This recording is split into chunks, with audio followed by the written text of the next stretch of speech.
신종 코로나 바이러스 16번째 확진자가 발생했습니다.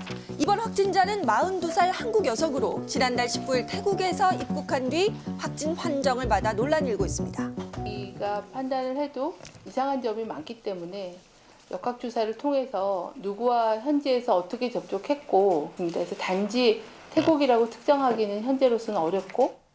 그런데 16일 동안 지역사회에 노출됐다는 사실이 밝혀져 더 큰 우려를 낳고 있습니다.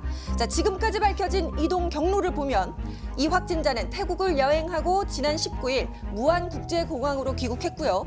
귀국 5일 뒤에 오한 등의 의심 증상이 나타납니다. 태국에서 입국하셨기 때문에 이제 중국의 그 특별검역의 대상은 아닌 상황이었을 거고요. 검역 당시에는 증상이 없으셨을 거라고. 그 후에 27일 광주 21세기 병원을 찾았고 병원 측은 환자 상태가 의심스럽다며 1339에 신고, 전남대 병원으로 보냈습니다. 전남대 병원 측도 상태를 의심해 보건소에 신종 코로나 검사를 문의했다고 합니다. 내과에서 보건소에 문의도 했고요. 근데 이제 그런데 보건소 측은 중국 방문자가 아니라는 이유로 검사를 거부했습니다. 검사 대상이 아니었고요.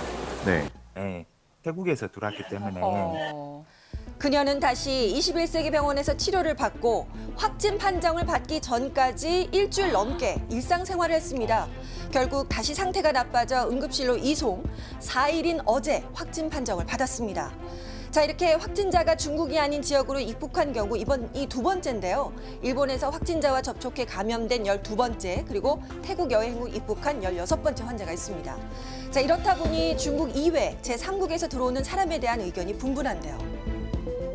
2차, 3차 감염을 막는 것은 그게 실효적으로 되기 위해서는 추가적인 해외 유입 환자의 차단을 막지 않으면 불가능합니다. 밑빠진 독에 물 붓기 같습니다. 현재는 검토하고 있는 그런 나라는 현재는 없습니다. 다른 국가들도 이렇게 지역사회 유행이 광범위하게 되면 동일한 절차로 오염 지역을 지정하고 다르네요. 그렇죠. 보건당국은 현재 신종 코로나 오염 지역을 중국 이외 다른 국가로 확대할 계획이 없다라고 밝혀서 우려의 목소리가 나오고 있습니다.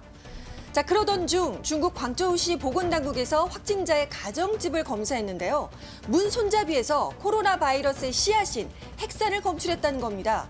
전염력이 있는지 확인되진 않았지만 인체 바깥에서 발견된 건 이번이 처음이어서 보건당국이 긴장하고 있는데요. 그 이유가 혹시 모를 매개체 감염 가능성이 우려되기 때문입니다. 매개체 감염이란 확진자의 침에 들어있는 바이러스가 휴대전화와 같은 생활용품, 또 수도꼭지, 또 변기 같은 집게에 묻어있다가 다른 사람에게 옮겨가는 걸 말합니다.